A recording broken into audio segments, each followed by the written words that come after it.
ये आपका आपके अपने channel math test by Mahesh पे। तो आज हम बात करेंगे हरियाणा गवर्नमेंट कर्मचारियों की छुट्टियों के बारे में जो, और ये सभी के लिए काफ़ी यूज़फुल इन्फॉर्मेशन हो सकती है क्योंकि कुछ लोग सरकारी जॉब्स की तैयारी कर रहे हैं, कुछ ऑलरेडी लगे हुए हैं, तो सभी के लिए काफ़ी इन्फॉर्मेटिव हो सकती है। तो चलिए देखते हैं। सबसे पहले अवकाश का अधिकार नहीं है। तो ये क्या है?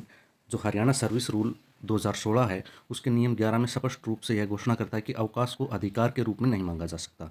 इसका निहितार्थ यह है कि भले ही किसी कर्मचारी के खाते में छुट्टी जमा हो, फिर भी प्रशासन उसे छुट्टी देने से के लिए बाध्य नहीं है। सेवाओं की आवश्यकताओं को प्राथमिकता दी जाती है। सक्षम प्राधिकार के पास यह विवेक का अधिकार है कि वह जनहित में किसी भी अवकाश आवेदन को अस्वीकार कर दे या पहले से मंजूर किए गए अवकाश को रद्द कर दे। हालांकि एक महत्वपूर्ण सुरक्षा यह है कि सक्षम प्राधिकार को कर्मचारी द्वारा आवेदित अवकाश की प्रकृति बदलने का अधिकार नहीं है। उदाहरण के लिए, यदि कोई कर्मचारी अर्जित अवकाश मांगता है तो प्राधिकार उसे असाधारण अवकाश में नहीं बदल सकता, वह केवल आवेदन को अस्वीकार कर सकता है। देखो भाई, हमारे पास अवकाश का अधिकार नहीं है। इसका मतलब ये है कि हम अवकाश, अगर हमें छुट्टी नहीं मिलती है या छुट्टियों से रिलेटेड कोई केस है तो उसको लेके हम हाई कोर्ट में नहीं जा सकते, क्योंकि हमारा जो डीडीओ होता है उसके पास ये अधिकार होता है कि वो छुट्टी को रद्द कर दे, छुट्टी अस्वीकार कर दे, लेकिन वो छुट्टी की नेचर को नहीं बदल सकता। जैसे हमने सीएल के लिए अवकाश या अर्नड लीव के लिए अवकाश डाला है तो वो उसको एक्स्ट्रा ऑर्डिनरी लीव में कन्वर्ट नहीं कर सकता। इस चलिए आगे देखते हैं। इससे आगे क्या कहता है? अधिकतम निरंतर अनुपस्थिति। जो रूल नंबर 13 है, एक महत्वपूर्ण प्रतिबंध लगाता है। किसी भी सरकारी कर्मचारी को चिकित्सा आधार को छोड़कर 5 साल से अधिक की निरंतर अवधि के लिए किसी भी प्रकार का अवकाश प्रदान नहीं किया जा सकता। यदि कोई कर्मचारी 5 साल की से अधिक समय तक सेवा में अनुपस्थित रहता है तो यह माना जा सकता है कि उसने सेवा से इस्तीफा दे दिया है। देखो भाई, अधिकतम हम लगातार 5 साल तक ही छुट्टी पे रह सकते हैं अगर मेडिकल इमरजेंसी नहीं है तो। अगर 5 साल से ज़्यादा रहते हैं तो उसको रिजाइन माना जाएगा, रिजाइन माना जाएगा। अवकाश से वापस बुलाना। नियम 16 के तहत सक्षम प्राधिकार को यह अधिकार है कि वह सार्वजनिक हित में अवकाश पर गए किसी भी कर्मचारी को ड्यूटी पर वापस बुला सकता है। यदि कर्मचारी को अनिवार्य रूप से बुलाया जाता है तो उसको ड्यूटी पर लौटने के लिए भत्ता, किराया, यात्रा भत्ता दिया जा सकता है। उसकी शेष छुट्टियाँ उसके खाते में जमा कर दी जा सकती है। यानी कि छुट्टी को रद्द करके दोबारा से वापस ड्यूटी पर बुलाया जा सकता है और कर्मचारी को यात्रा भत्ता दिया जा सकता है और शेष जो बची हुई छुट्टियाँ हैं वो खाते में वापस जमा कर दी जा सकती हैं। इसके बाद आती है भाई कैजुअल लीव, जो हमें मिलती है। तो प्रथम जब हम ज्वाइन करते हैं तो प्रथम वर्ष में कैजुअल लीव हमें कैसे मिलती है, सबसे पहले ये देखेंगे।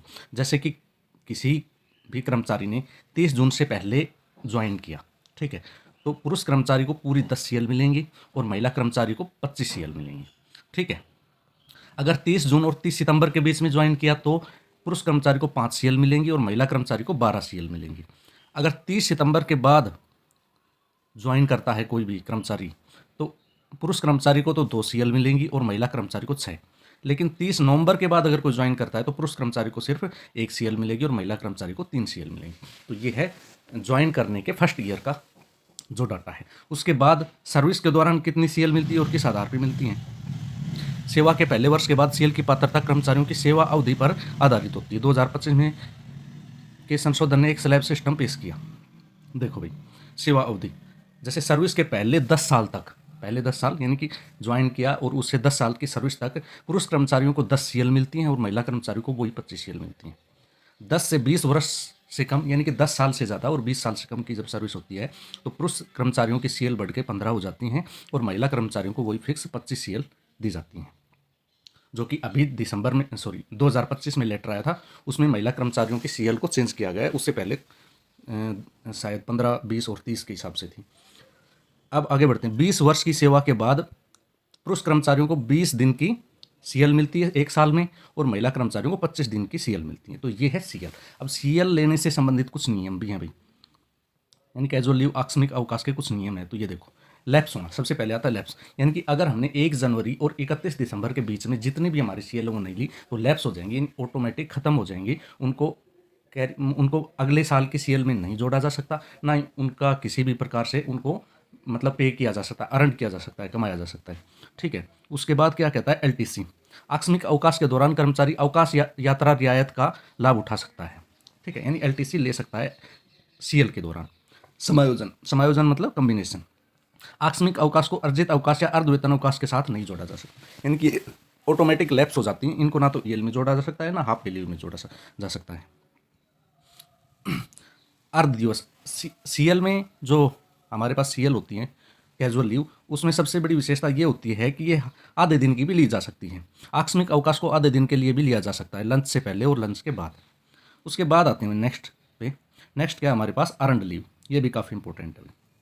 अर्नड लीव क्या होती है वो देखो। हरियाणा सरकार के सभी नियमित सरकारी कर्मचारियों को हरियाणा सिविल सर्विस रूल 2016 के अनुसार ड्यूटी के हिसाब से अर्नड लीव मिलती हैं, जो साल दर साल अलग अलग दर से बनती हैं। सीधे साल में फिक्स कितने दिन नहीं दिए गए, बल्कि ड्यूटी पीरियड के फ्रैक्शन लेकर लीव बनाई जा सकती है। देखो भाई, अर्नड लीव हमें कैसे मिलती है, ठीक है, ये काफ़ी कन्फ्यूजन बना रहता है। अर्नड लीव, हरियाणा सरकार में अर्जित अर्नड लीव सर्विस रूल 2016 के हिसाब से ग्रुप ए से ग्रुप डी के सभी नियमित कर्मचारियों को ड्यूटी की अवधि के हिसाब से बनी अर्जित लीव मिलती हैं। ड्यूटी पीरियड का अंश लेकर अर्जित लीव बनाई जा सकती है। जैसे समझने के लिए, अनुमानित सालाना दर दिन, पहले 10 साल के लिए ड्यूटी का 1/24वां हिस्सा हमें अर्नड लीव मिलता है। भाई 1/24 यानी जितने दिन का साल बनता है, वर्किंग डे बनते हैं, उनका 1/24वां हिस्सा मिलता है।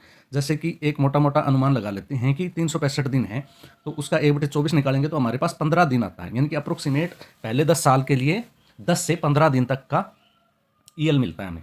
11 से 20 साल में ड्यूटी का 1/18 जो फ्रैक्शन है वो मिलता है। यानी कि कुल जितने दिन की ड्यूटी है उस साल में, उसका 1/18 निकाल लिया जाता है और वो ही हमारी अर्नड लीव बन जाती है। इसमें मोटा मोटा मान लो कि 20 दिन प्रतिवर्ष मिल जाती हैं।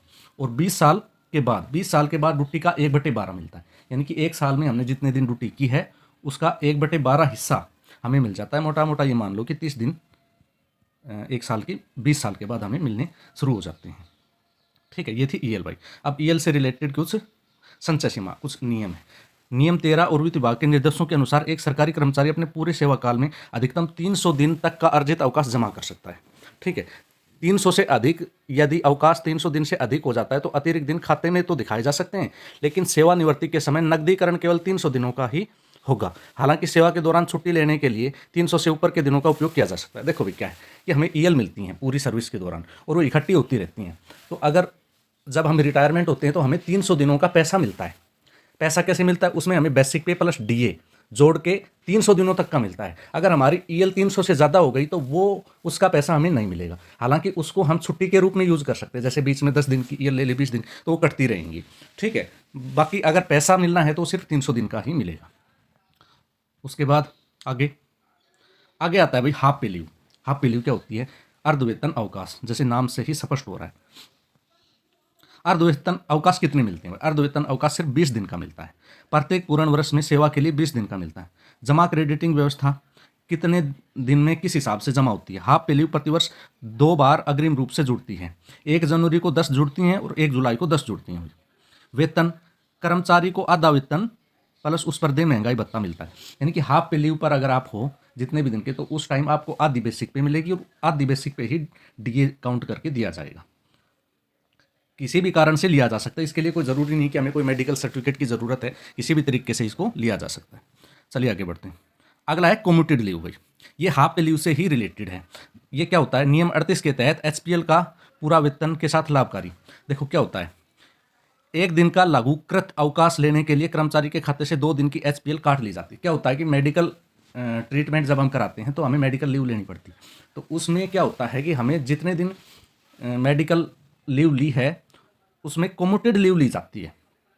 और कम्यूटेड लीव को कैसे कन्वर्ट करते हैं, जैसे 2 हाफ पे लीव को एक कम्यूटेड लीव बना के कन्वर्ट कर देते हैं। जैसे हमें 10 दिन की छुट्टी ली तो, या 10 दिन हम मेडिकल हॉस्पिटलाइज रहे और हमें 10 दिन की छुट्टी ली, तो उस 10 दिन की जो कम्यूटेड लीव है जो हमें मिली है उसको हाफ पे लीव में से काट लेंगे। यानी 20 हाफ पे लीव काट के 10 दिन की कम्यूटेड लीव हमें दे दी जाएगी।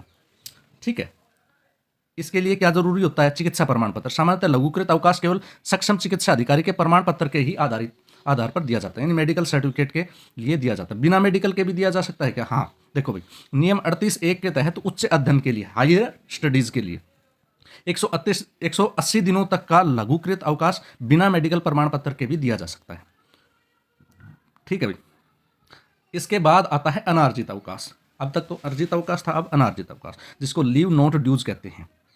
नियम 39 के तहत एचपीएल शेष ना होने पर, यानी हाफ पे लीव जो अर्धवेतनिक अवकाश थे वो ना होने पर एडवांस के रूप में अधिकतम 360 दिन की अनर्जित छुट्टी दी जाती है। यानी कि ये समझ लो कि एडवांस के रूप में दी जाने वाली छुट्टियां हैं।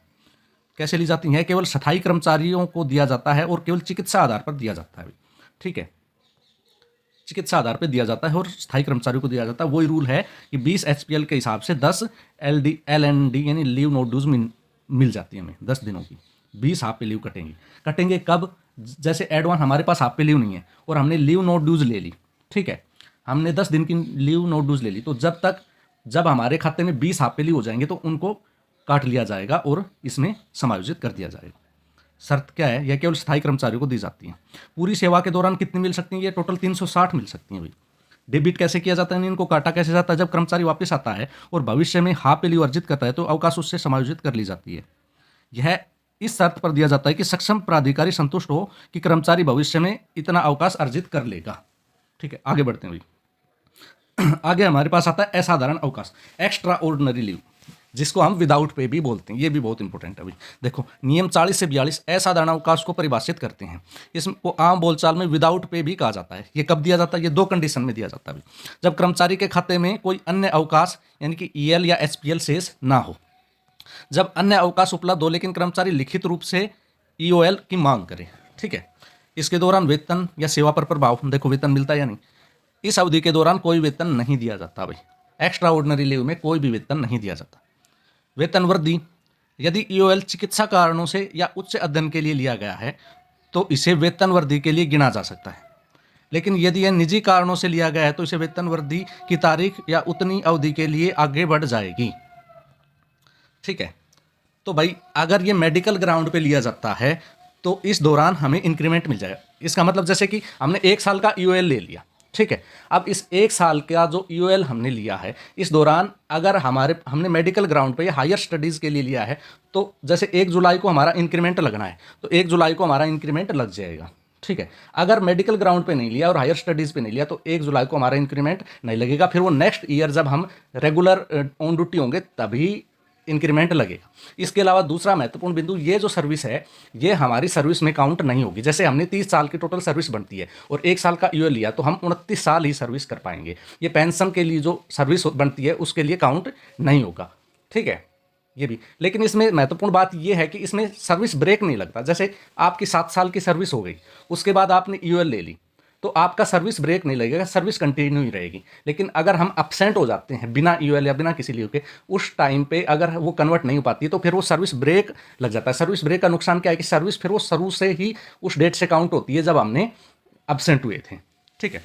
अधिकतम सीमा, बिना मेडिकल सर्टिफिकेट के 3 महीने तक, मेडिकल सर्टिफिकेट के साथ 12 महीने तक, कैंसर, टीबी, कुष्ठ जैसी रोग के बीमारियों के लिए 18 से 24 महीने तक। चलिए भाई इससे आगे बढ़ते हैं। मातृत्व अवकाश, जो मैटरनिटी लीव मिलता है वो क्या मिलता है, कितने दिन का मिलता है? हरियाणा सरकार के परिवार कल्याण को देखते हुए, ध्यान में रखते हुए उदार अवकाश नीति अपनाई।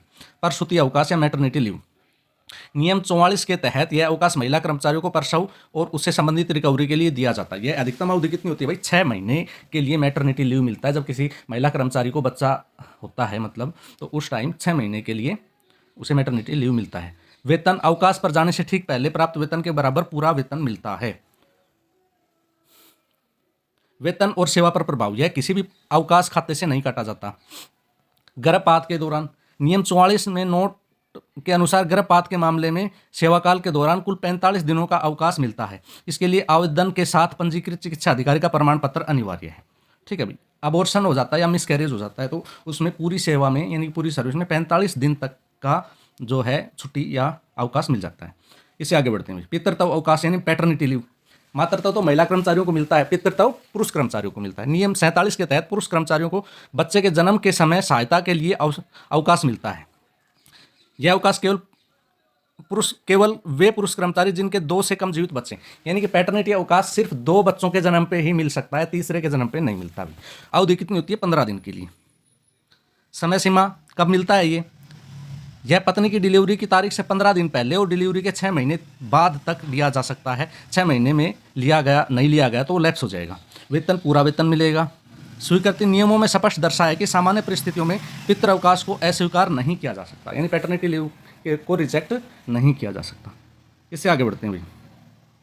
Child adoption leave, child adoption leave दत्तक ग्रहण अवकाश, ये क्या होता है? नियम 45 के अनुसार यदि कोई महिला कर्मचारी 1 वर्ष से कम उम्र के बच्चे को वैध रूप से गोद ले लेती है तो उसको फिर छुट्टी मिलती है। अधिकतम 180 दिन की यानी 6 महीने की, या बच्चे के 1 वर्ष होने तक, जो भी कम हो। यदि 4 महीने के बच्चे को गोद लिया है तो 6 महीने का अवकाश मिलेगा, यानी कि 6 महीने का मिल सकता है। यदि बच्चा 1 वर्ष से कम उम्र में गोद लिया है तो 6 महीने का अवकाश मिलेगा। इसमें कैसे अवकाश मिलता है? यदि 10 महीने के बच्चे को गोद लिया है तो केवल 2 महीने का ही अवकाश मिलेगा। ये बच्चे की उम्र पे निर्धारित करता है। अस्वीकृति नियमों में स्पष्ट निर्देश है कि सामान्य परिस्थिति में दत्तक ग्रहण अवकाश को अस्वीकार नहीं किया जा सकता। आगे बढ़ते हैं भाई, बाल देखभाल अवकाश, चाइल्ड केयर लीव, ये क्या होती है? देखो, नियम 46 के अनुसार यदि कोई महिला कर्मचारी 2022 के संशोधन ने इसे अधिक समावेशी बना दिया। देखो भाई क्या होता है, पात्रता और दायरा। कौन पात्र है? महिला सरकारी कर्मचारी और एकल पुरुष कर्मचारी। देखो, महिला सरकारी कर्मचारी को दिया जाता है चाइल्ड केयर लीव, या फिर एकल पुरुष कर्मचारी। एकल पुरुष मतलब अविवाहित हो, या विदुर हो, विदुर का मतलब विडोवर हो, या फिर तलाकशुदा हो। पुरुष कर्मचारी अविवाहित हो, विदुर हो या तलाकशुदा हो, उनको चाइल्ड केयर लीव मिल जाता है, या फिर महिला कर्मचारी को। कैसे मिलता है? 18 वर्ष से कम आयु के 2 सबसे बड़े जीवित बच्चों के देखभाल के लिए, जैसे परीक्षा, बीमारी या पालन पोषण के लिए। ठीक है, 18 वर्ष से कम उम्र के कोई बच्चे हैं तो उनकी देखभाल के लिए चाइल्ड केयर लीव मिलता है भाई। कुल अवधि पूरी सेवा के दौरान 730 दिन तक, यानी लगभग 2 साल का चाइल्ड केयर लीव मिलता है पूरी सर्विस में। न्यूनतम अवधि, एक बार में कम से कम 30 दिन का CCL लेना अनिवार्य है। आप ये नहीं कर सकते 10 दिन का ले लिया, 15 दिन का। एक बार में ले रहे हैं तो कम से कम 30 दिन का तो इसको लेना ही पड़ेगा। वेतन, CCL के दौरान पहले 365 दिन यानी एक साल के लिए 100% वेतन मिलेगा, अगले 365 दिन 80% वेतन मिलेगा। अधिकार, CCL को अधिकार के रूप में नहीं मांगा जा सकता। सक्षम प्राधिकार इसे सेवा की आवश्यकताओं के आधार पर अस्वीकार भी कर सकता है। आगे बढ़ते हैं। अब आता है अध्ययन अवकाश, जो सबसे महत्वपूर्ण है, स्टडी लीव। ठीक है, देखो ये किस केस में मिलती है? स्टडी लीव कार्य से संबंधित तकनीकी या वैज्ञानिक अध्ययन। हमें तभी स्टडी लीव मिलेगी जब हम जिस डिपार्टमेंट में काम करते हैं उस काम से संबंधित ही स्टडी करने के लिए लीव ले रहे हैं तो स्टडी लीव मिलेगी। जैसे कोई खजाना कार्यालय में काम कर रहा है और उसे बीएड करनी है तो उसे स्टडी लीव नहीं मिलेगी, क्योंकि बीएड खजाना कार्यालय के कार्य से संबंधित नहीं है। ज़्यादातर बच्चों को बीएड करनी है, MA करनी है, या तो उस केस में स्टडी लीव नहीं मिलती। स्टडी लीव कार्य से संबंधित शिक्षा ग्रहण करने के लिए मिलती है। अवधि, एक बार में अधिकतम 12 महीने की सेवा में 12 महीने, यानी एक बार में स्टडी लीव सिर्फ 12 महीने तक ली जा सकती है, और पूरी सेवा में 2 साल तक ली जा सकती है। वेतन, इसमें आधा वेतन मिलता है, ये है स्टडी लीव। उसके बाद अस्पताल अवकाश, ये किन्हें मिलता है? निम्न वेतन भोगी ग्रुप C और ग्रुप D। जो ग्रुप C और ग्रुप D के कर्मचारी हैं जो खतरनाक कार्यों में लगे हुए हैं, जैसे मशीनरी, विस्फोट या रसायन में। कब मिलता है? ड्यूटी के दौरान बीमारी या चोट लगने के कारण अस्पताल अवकाश या अस्पताल लीव मिल जाता है। कितने दिन के लिए मिलता है? पहले 120 दिन था, अब इसको बढ़ाकर 730 दिन यानी 24 महीने कर दिया गया है। वेतन, पहले 120 दिन के लिए पूरा वेतन मिलता है, उसके बाद आधा वेतन मिलना शुरू हो जाता है।